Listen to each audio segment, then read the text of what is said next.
আমরা ৩০০ আসনেই গণতন্ত্র মঞ্চের দিক থেকে আমরা আমাদের প্রার্থিতা দিচ্ছি। নির্বাচন বাংলাদেশের জন্য অত্যন্ত গুরুত্বপূর্ণ, যেমনটা বিচার এবং সংস্কারও গুরুত্বপূর্ণ। আমরা ৫ই আগস্টের ঐতিহাসিক রক্তস্নাত গণঅভ্যুত্থানের পর থেকেই আমরা এটা বলে আসছি যে শহীদের রক্তের ঋণ যদি আমরা বহন করি তাহলে তাদের আকাঙ্ক্ষা আমাদের পূরণ করতে হবে, এবং সেটা করতে হলে বিচার, সংস্কার এবং নির্বাচন এই তিনটা গুরুত্বপূর্ণ কাজ আমাদের শেষ করতে হবে, এবং এর মধ্য দিয়ে আমাদেরকে গণতান্ত্রিক উত্তরণটা ঘটাতে হবে। তো নির্বাচনকে সামনে রেখে ইতিমধ্যেই বিভিন্ন রাজনৈতিক দল তাদের প্রার্থিতা ঘোষণা করেছে।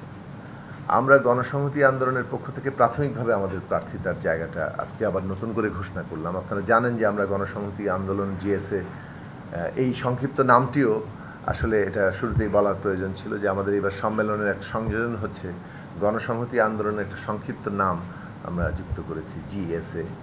ফলে এইভাবেই আমরা ভবিষ্যতে পরিচিত হতে চাই। তো জিএসএ যে কাজগুলো করছে এখন, তার মধ্যে একটা হচ্ছে যে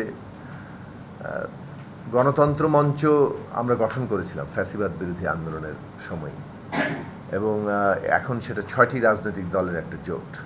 আরএফএল অডিটর, বাঁকা হয় না, ফাঁকা হয় না, আর ভাঙা এক কথায় অসম্ভব। গণতন্ত্র মঞ্চের পক্ষ থেকে ইতিমধ্যে 140টির উপরে আসনের একটা তালিকা নির্ধারণ করা হয়েছে, এবং আমরা খুব শিগগিরই আরও বাকি আসনগুলোতে আমাদের তালিকা প্রকাশ করব। সেরকমটাই আমাদের আলোচনা চলছে।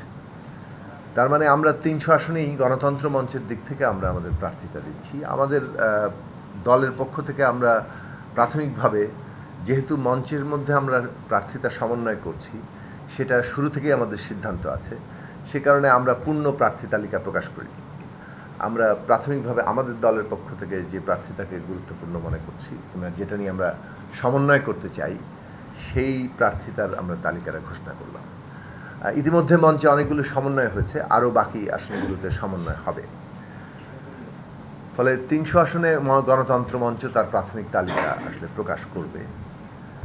এর পরের বিষয়টি দাঁড়াচ্ছে যে আমরা আসলে আমাদের জোট কোনোভাবে সম্প্রসারণ করব কিনা।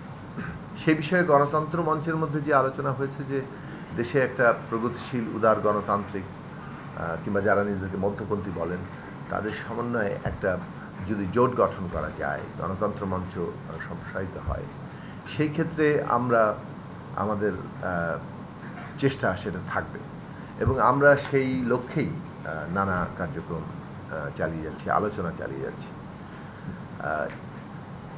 সেই আলোচনা এখনও পূর্ণাঙ্গ কোনো রূপ পায়নি, কোনো সুনির্দিষ্ট জায়গায় এসে দাঁড়ায়নি, এখনও আলোচনা চলমান আছে। সেই আলোচনা যদি কোনো রূপ নেয় তাহলে আসলে গণতন্ত্র মঞ্চ যে 300 আসনের তার প্রার্থী তালিকা করছে সেটা তখন সেখানেও সমন্বয় হবে। পাশাপাশি গণসংহতি আন্দোলন এবং গণতন্ত্র মঞ্চ দীর্ঘদিন ধরে ফ্যাসিবাদ বিরোধী আন্দোলনের যুগপৎ ধারায় বিএনপি সহ আমরা 39টি রাজনৈতিক দল তারা যুগপৎ ধারায় আন্দোলন করে এসেছি। সেখানেও যে আমাদের একটা আলোচনা চলমান আছে যে আমরা একটা ঐতিহাসিক কালে আছি। এইটাকে আমরা একদিক থেকে বলি যে 1971 সালের পরে যেমন বাংলাদেশ রাষ্ট্রপত্তন এবং রাষ্ট্র গঠনের একটা কাল ছিল, সেখানে একটা জাতীয় ঐক্যের প্রয়োজন ছিল, যদিও সেটা গড়ে ওঠেনি, যার ফলে বাংলাদেশকে অনেক তার পরিণতি ভোগ করতে হয়েছে।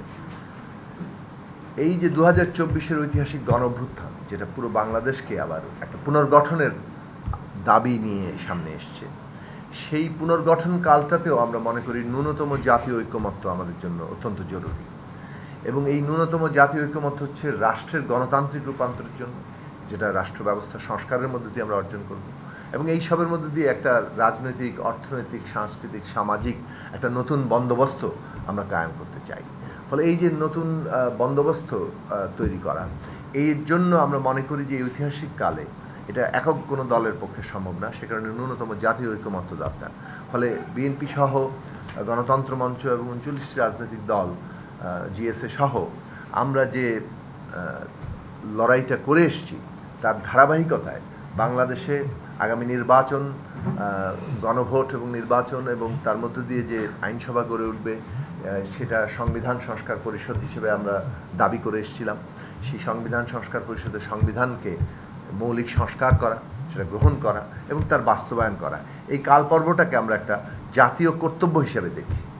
ফলে এইখানে আমরা মনে করি যে এই কর্তব্য সম্পন্ন করার জন্য নির্বাচন এবং পরবর্তীকালের যে সংবিধান সংস্কার পরিষদের যে কাজ এবং সংস্কারকৃত সংবিধানের বাস্তবায়ন, এই কালে যে জাতীয় সমঝোতা গড়ে উঠেছে নির্বাচনের আগেই ফ্যাসিবাদ বিরোধী লড়াইয়ে, তার ধারাবাহিকতা বজায় রাখা দরকার।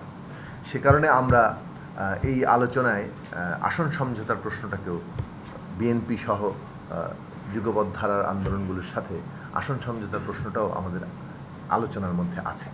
ফলে যদি সেইটা ঘটে, তখন আবার এই যে আমাদের প্রার্থী তালিকা, সেখানেও আবার এক ধরনের সমন্বয়ের জায়গাটাতে হবে। ফলে এই যে প্রার্থী তালিকা, এটা একভাবে বলা চলে যে একটা আমরা আমাদের দিক থেকে আমরা আমাদের প্রার্থীরা তাদের প্রচার কাজ করবেন, কিন্তু যেহেতু এখানে জোট এবং আসন সমঝোতা পর্যন্ত প্রশ্ন আছে, সেই কারণে সেখানে এটা তদনুযায়ী সমন্বয়